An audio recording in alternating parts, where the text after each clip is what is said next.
সারা দেশে চলছে অনির্দিষ্টকালের কারফিউ, বন্ধ অফিস, ব্যাংক, আদালত, থমথমে রাজধানী। কোটা আন্দোলনে গাইবান্ধায় জামাত বিএনপি সহিংসতা, অফিস, রেল স্টেশনে হামলা ভাঙচুর। মধ্যপ্রাচ্যে যুদ্ধের দামামা, লেবানন ছাড়ছে পশ্চিমারা।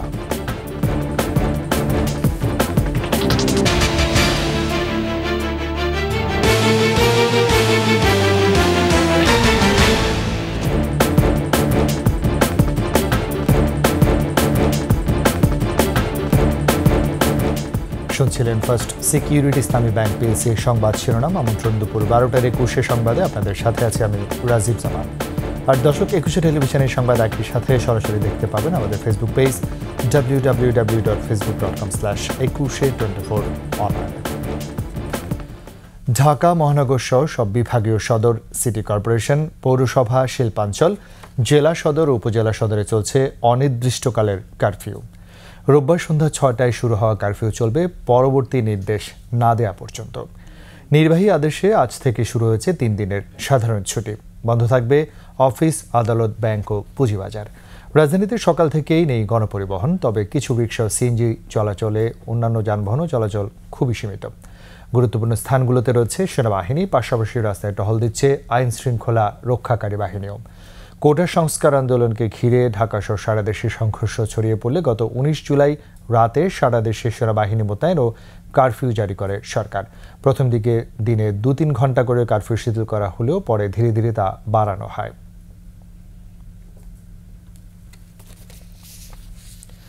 এদিকে সহিংসতাকারীদের কঠোর বার্তা দিলেন ঢাকা মেট্রোপলিটন পুলিশের কমিশনার হাবিবুর রহমান। ডিম্পি মিডিয়া সেন্টারে সংবাদ সম্মেলনে কারফিউর সময় পাশ ছাড়া ঘরের বাইরে বের না হওয়ার অনুরোধ জানান তিনি। আমাদের ব্যবস্থা গ্রহণ কোনো ছাত্রের বিরুদ্ধে নয়, আমাদের ব্যবস্থা গ্রহণ কোনো ছাত্রীর বিরুদ্ধে নয়, আমাদের ব্যবস্থা গ্রহণ সন্ত্রাসীদের বিরুদ্ধে, নাশকতাকারীদের বিরুদ্ধে, অগ্নিসংযোগকারীর বিরুদ্ধে, পুলিশ হত্যাকারীর বিরুদ্ধে। তাদেরকে বিন্দুমাত্র ছাড় দেওয়ার কোনো প্রশ্নই আসে না। সারা বাংলাদেশে কারফিউ চলছে। আমি ঢাকা মহানগরীবাসীকে সবিনয়ে অনুরোধ জানাতে চাই, তারা যেন কারফিউর নিয়মকানুন মেনে চলেন এবং কোনো অবস্থাতেই তারা যেন ঘর থেকে বাহির না হন। আইনের প্রতি শ্রদ্ধাশীল থাকার জন্য এবং পুলিশকে সহযোগিতা করার জন্য আমি নগরবাসীর প্রতি বিনীত অনুরোধ জানাচ্ছি।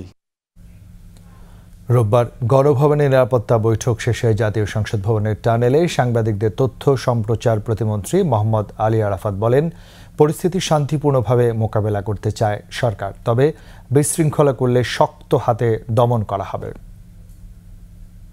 এই ঘোষণা দেওয়ার পরে এটা অর্জন করতে যাচ্ছে তারা সন্ত্রাস এবং সহিংসতার পথে। যদি তা না হয় তাহলে কেন বঙ্গবন্ধু মেডিকেল বিশ্ববিদ্যালয় আক্রমণ করতে হবে? বিএনপি জামাতের যে সংঘাত এবং আমাদের আওয়ামী লীগের প্রতি রাজনৈতিকভাবে যে চ্যালেঞ্জ, তার মধ্যে যে সন্ত্রাস তারা করে, এটাকে রাজনৈতিকভাবেই আমরা মোকাবেলা করব। কোটা আন্দোলনকে কেন্দ্র করে গাইবান্ধায় সহিংসতা চালিয়েছে জামাত, শিবির, বিএনপি। হামলা ও ভাঙচুর করা হয় পুলিশ অফিস, রেল স্টেশন ও আওয়ামী লীগ অফিস। সহিংসতায় আহত হন পুলিশসহ রাজনৈতিক নেতাকর্মীরা। গাইবান্ধা প্রতিনিধি আফরোজা লুনার তথ্যচিত্রে ডেস্ক রিপোর্ট। আন্দোলনের নামে 18 জুলাই জামায়াত, শিবির ও বিএনপির কর্মীরা গাইবান্ধার আওয়ামী লীগ অফিসে হামলা ও ভাঙচুর করে।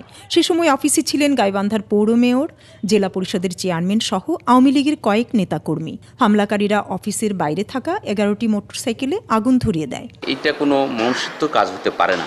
এটা সম্পূর্ণ পরিকল্পিত এবং হত্যার উদ্দেশ্যে এটা করা। আপনাদের মাধ্যমে দৃষ্টান্তমূলক শাস্তি চাই। যারা আওয়ামী লীগ বিরোধী, স্বাধীনতা বিরোধী, জামাত, শিবির, বিএনপি, এরা প্রত্যক্ষভাবে সেদিন আমাদের উপরে অফিসে হামলা করে। কোটা বিরোধী আন্দোলন ছাত্ররা এই ধ্বংসলীলা চালায়নি, সারা বাংলাদেশের ন্যায় গাইবান্ধায়। আমরা মনে করি এখানে জামাত, শিবির এবং বিএনপির কর্মীরা সুপরিকল্পিতভাবে তারা এই ধ্বংসলীলা চালিয়েছে। এরপর রেল স্টেশন ভাঙচুর করা হয়। এসব সহিংসতায় 2টি মামলা করে পুলিশ। নাশকতায় জড়িত 88 জনকে গ্রেপ্তার করা হয়। আমরা যাদেরকে গ্রেপ্তার করেছি এদের কাছে রক্ষিত এদের মোবাইল ফোন, যেসব অ্যাপস ইউজ করেছে এরা, হোয়াটসঅ্যাপে বিভিন্ন মেসেজ বিশ্লেষণ, ভিডিও বিশ্লেষণ, কনভারসেশন বিশ্লেষণ, এসব কিছু করেছি। তো এর ভিতরে বিএনপি এবং জামাতের অনেক নেতাকর্মী রয়েছে। অভিযান যেগুলো রয়েছে অ্যাজ ওয়েল অ্যাজ যে মামলাগুলো রয়েছে এর তদন্ত প্রক্রিয়া এবং গ্রেপ্তার অভিযান তথ্য প্রমাণের ভিত্তিতেই চলছে। শিক্ষার্থীদের আন্দোলনের উপর ভর করে এমন সহিংসতা ও নাশকতার রাজনীতি দেখতে চান না গাইবান্ধাবাসী। দোষীদের দ্রুত বিচার চান তারা। Banashree Dolly, desk report, 21 television. এবারে বন্যা প্রসঙ্গ। বৃষ্টি এবং উজানের ঢল কমায় ফেনীতে বন্যা পরিস্থিতির কিছুটা উন্নতি হয়েছে, নামতে শুরু করেছে উজানের পানি। উজান থেকে নেমে আসা পাহাড়ি ঢলে ফেনীর মুহুরী, কুহুয়া ও সিলোনিয়া নদীর পানি বেড়ে ভাঙন দেখা দেয় বন্যা নিয়ন্ত্রণ বাঁধের 11টি স্থানে। প্লাবিত হয় 80টি গ্রাম, পানিবন্দী হয়ে পড়েছে পরশুরাম, ফুলগাজী ও ছাগলনাইয়ার 3 উপজেলার লাখো মানুষ। তবে উজানের ঢল কমায় 20 গ্রাম থেকে নেমে গেছে পানি। বিপদসীমার নিচে নেমেছে মুহুরী, কুহুয়া ও সিলোনিয়া নদীর পানিও। তবে এখনও পানিবন্দী 60 গ্রামের মানুষ। এসব গ্রামে নলকূপ ডুবে যাওয়ায় বাসিন্দারা পড়েছেন বিশুদ্ধ খাবার পানির সংকটে। রাস্তাঘাট তলিয়ে যাওয়ায় বন্ধ রয়েছে 3 উপজেলার সড়ক যোগাযোগ। সরকারি বেসরকারি ত্রাণ না পাওয়ার অভিযোগও রয়েছে বন্যা কবলিতদের।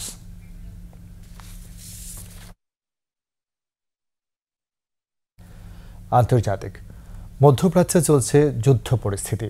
হামাস, হিজবুল্লাহর একের পর এক হামলায় নাজেহাল ইসরায়েলি বাহিনী। ইসরায়েলে হামলার প্রস্তুতি নিচ্ছে ইরানও। তবে পাল্টা হামলার হুঁশিয়ারি দিয়েছে ইসরায়েল। পাশাপাশি লেবানন ছাড়ছেন পশ্চিমা নাগরিকরা। আজহারুল ইসলামের ডেস্ক রিপোর্ট। তেহরানের সুরক্ষিত একটি স্থাপনায় হামাস নেতা ইসমাইল হানিয়া নিহত হবার পর থেকে আরও উত্তাল মধ্যপ্রাচ্য। হানিয়াকে হত্যার প্রতিশোধে ইসরায়েলে হামলা বাড়িয়েছে মিত্ররা। ইসরায়েলের ওপর নতুন করে হামলা শুরু করেছে লেবাননের সশস্ত্র গ্রুপ হিজবুল্লাহ। হিজবুল্লাহর রকেট মুহুর্মুহু আছড়ে পড়ে ইসরায়েলের মাটিতে। এতে বহু ইসরায়েলি নিহত হয়েছেন। ইসরায়েলের উপর হামলা যাতে বড় ধরনের না হয় সেজন্য ইরানকে রাজি করাতে যুক্তরাষ্ট্র ও আরব দেশগুলো চেষ্টা চালায়, কিন্তু ইরান তাদের অনুরোধ প্রত্যাখ্যান করেছে। ইরান প্রতিশোধের প্রতীক হিসাবে জামকারান মসজিদে ইয়াসালারাত আল হুসেইন বা হুসেইনের আঘাত লাগা লাল পতাকা উত্তোলন করেছে। হামাস নেতাকে হত্যার প্রতিশোধ নেয়ার প্রত্যয় জানিয়েছে দেশটি। তবে ইসরায়েল এ ব্যাপারে কোনো মন্তব্য করেনি, বলেছে তাদের উপর হামলা হলে তারা পাল্টা জবাব দেবে। হামলার আশঙ্কায় বেশ সতর্ক অবস্থায় রয়েছেন তারা। হাসপাতালগুলোকে প্রস্তুত রাখা হয়েছে তেল আবিবে। এর আগে যুক্তরাষ্ট্র, যুক্তরাজ্য, সুইডেন, ফ্রান্স, কানাডা ও জর্ডান তাদের নাগরিকদের যত তাড়াতাড়ি সম্ভব লেবানন ছেড়ে যাওয়ার আহ্বান জানায়। লেবাননের একমাত্র বাণিজ্যিক বিমানবন্দর বৈরুতে ক্রমবর্ধমান হারে ফ্লাইট বাতিল বা স্থগিত করা হচ্ছে। Azharul Islam, desk report, 21 television. শেষ করছি দুপুর 12টার 21 সংবাদ যাবার আগে ফার্স্ট সিকিউরিটি ইসলামী ব্যাংক পিএলসির সংবাদ শিরোনামগুলো জানাচ্ছি আরও একবার। সারা দেশে চলছে অনির্দিষ্টকালের কারফিউ, বন্ধ অফিস, ব্যাংক, আদালত, থমথমে রাজধানী। কোটা আন্দোলনে গাইবান্ধায় জামায়াত বিএনপি সহিংসতা, অফিস, রেল স্টেশনে হামলা, ভাঙচুর। মধ্যপ্রাচ্যে যুদ্ধের দামামা, লেবানন ছাড়ছে পশ্চিমারা।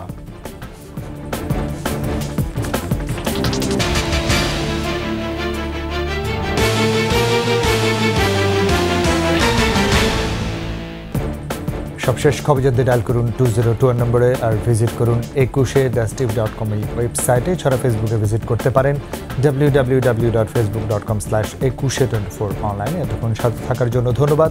পরবর্তী সংবাদ দুপুর 1টায় দেখার আমন্ত্রণ রইল। 21-এর সাথেই থাকুন।